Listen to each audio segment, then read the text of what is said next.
রাজনৈতিক অঙ্গনে নতুন আলোচনার জন্ম দিয়েছেন সাবেক অন্তর্বর্তীকালীন সরকারের উপদেষ্টা মাহফুজ আলম। ৬ জুলাই ফেসবুকে খেলা শেষ খোদা হাফেজ শিরোনামে এক পোস্টে উগ্র ডানপন্থী বা ফারফাইট গোষ্ঠীগুলোর তৎপরতা নিয়ে বিস্ফোরক মন্তব্য করেন তিনি। তীব্র ক্ষোভ প্রকাশ করেন মব সন্ত্রাস, মাজার, পত্রিকা অফিস ও সাংস্কৃতিক প্রতিষ্ঠানে সাম্প্রতিক হামলার ঘটনায়।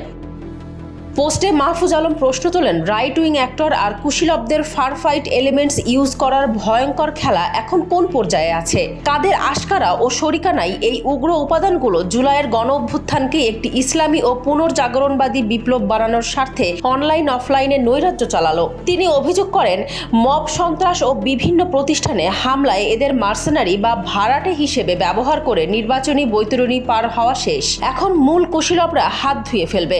জুলাইয়ের চেতনাকে ম্লান করতে গত ২ বছর ধরে এই গোষ্ঠীগুলোকে কিভাবে পুষ্ট করা হয়েছে তা নিয়ে এখন বিজ্ঞজনদের কথা বলার আহ্বান জানান তিনি।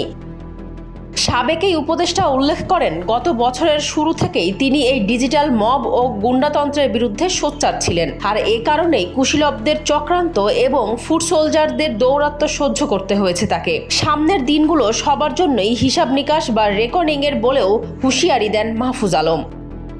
ফারজানা হাসিন, মানবকণ্ঠ।